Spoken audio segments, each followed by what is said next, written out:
Go ahead, you're strong. Well, I was hoping that I wasn't going to be the first one because I was hoping to see somebody give a speech, an acceptance speech, and I was going to kind of copy.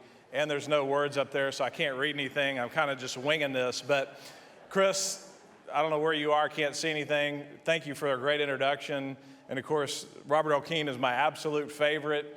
One of the things I have that is probably my most prized possession from my career is not like trading bats with Ken Griffey Jr., although that's pretty cool, or anything like that. But Robert L. Keane signed a guitar for me. He sang the national anthem when we were playing in Texas one year, and I still have it, and I love it. So anyway, this is overwhelming. It really is. But I can tell you that I didn't start out very well, especially in the big leagues. You know, Chris was reading all those numbers and statistics, and of course, you know, when you're a kid, you never dream that it would end up on stage with a really heavy trophy and a custom-made jacket. And particularly my first year in the big leagues, I was trying to get established, and you know, you're eager, and it's kind of the feeling that I'm having now where you're starstruck a little bit and you're looking at the upper deck, which you're not used to, and there's a lot of emotion. And so, of course, we had a veteran team back in 1999 in the Astrodome with Bagwell and Biggio, established veteran players, and so I'm just trying to fit in, and I'm not playing all that often. I'm playing probably every second or third game, and playing left field one game. And of course, that year in '99, those of you that are old enough to remember that, seemed like for several years there, we were nip and tuck every year to try to make the playoffs, and we're the same situation in '99, coming down to the wire. It's late in the season. Billy Wagner's on the mound to try to close a game out, and I'm playing left field, and they get the bases loaded. Now, Billy didn't pitch, somebody loaded the bases, and they brought Billy in to try to bail us out of a jam. But I'm playing left field in the dome, and they pinch hit this lefty, Tony Womack, comes up, and he hits this little humpback line drive. And I'm playing left, and I come running in the Astrodome, and I got a beat on it, and I'm going to be the hero.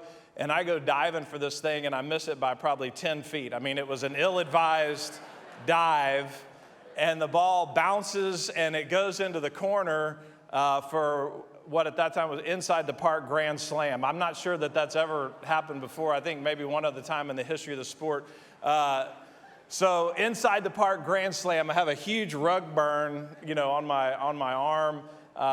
We ended up losing the game, obviously, and there were several of the guys who were like, "Why'd you dive for that? You missed it by 10 feet." And you know, that night on SportsCenter, you know, it was the play of the day. So the first time that I was on SportsCenter wasn't for a home run. It was for, you know, I remember, I think Keith Olbermann had the highlight, and he was like, "And the whiff." You know, he used to do that when the ball.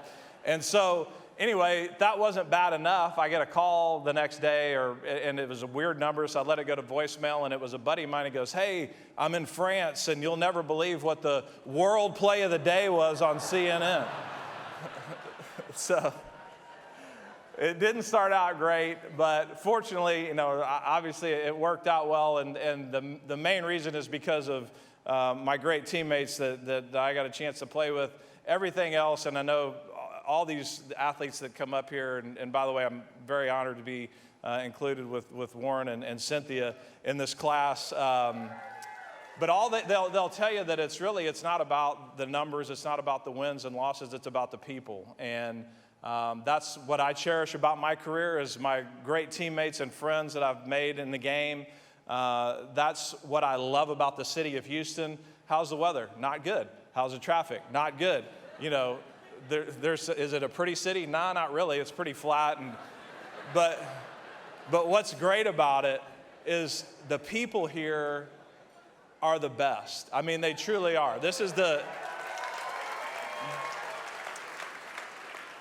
And so I am honored to be, you know, kind of an implanted Houstonian. I'm honored to have gone to Rice University right here in Houston. I'm honored to have played for the Astros. I'm honored to now be working with a great group of guys that are sitting right up here. Fellas, my assistant coaches from Houston Christian University. So just so many great things about the city of Houston that I'm grateful for. And so thank you all tonight. Thank you for this great honor and award, and I'll cherish it always. Thank you.